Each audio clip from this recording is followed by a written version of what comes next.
When we're all born, God has a plan for every person's life. I didn't grow up as a Christian. I mean, I went to, I'm just going to call them nominal churches, but as far as really being a Christian, I wasn't. And when Jimmy and I got married, or before we got married, because he was a Christian, and he said, "You pray about this now." So that night I got down by my bed and I said, "God, I don't know you, and I don't know what to say to you. I don't know how to pray." I said to God all that I knew to say, what I knew to say, which wasn't very much. I mean, you can go to church all your life and still not really be a Christian, which I wasn't. And I didn't really know, I knew Christian concepts. Fact of the matter is, growing up, I always knew that God was God. Even though I didn't, like I said, did not grow up in a church per se, I just always knew that God was God.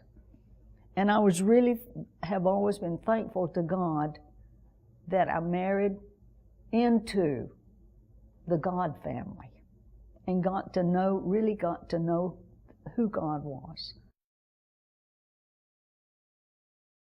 I did say this to God one time.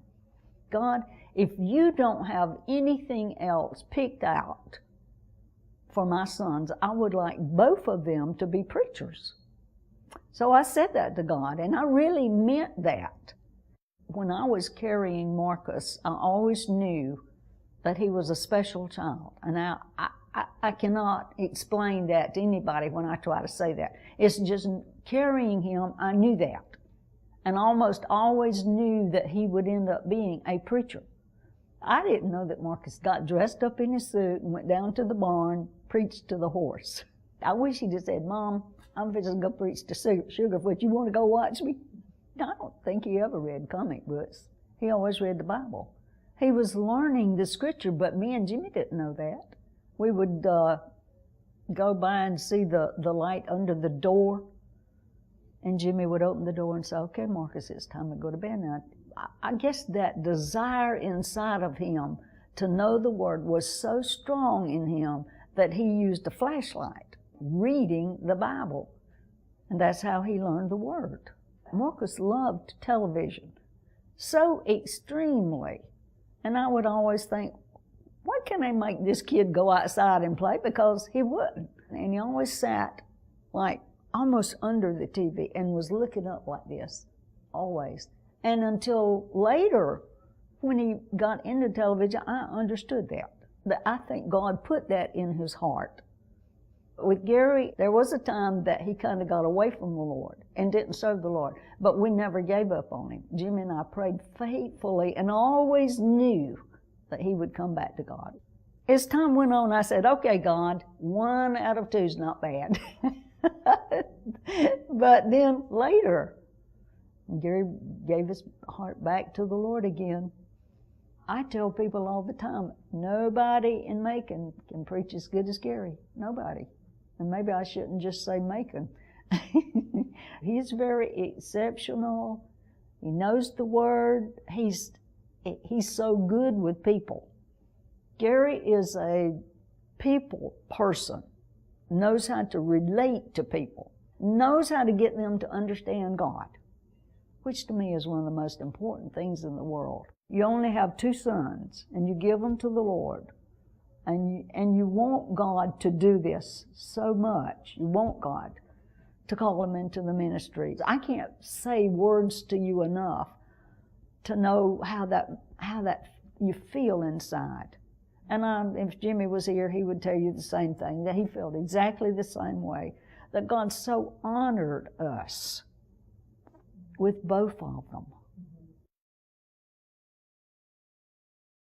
There came a time that I knew, by praying, I knew that Joni was the right one.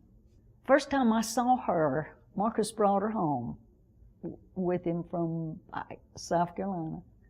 And we gave him her room, of course, and Marcus got up that morning and came to the kitchen and said, "Mom, you got to come see this beautiful girl I brought home with me." Because, see, I didn't see her that night. And so we we tiptoed in, opened the door real softly and tiptoed in. I looked over and I thought, oh my God, how beautiful. Joni is a very special girl. But so is Christy, and so is their whole family. You know, that's one thing I've always been so thankful to God about too, is the boys marrying sisters, married into this wonderful family that love the Lord, were brought up the way Marcus and Gary were brought up, taught the same kind of values. And I've just always been, I thank the Lord all the time for that one thing. I can still remember my being in my bedroom, standing in front of a window, and I had prayed and prayed, and I still didn't have an answer.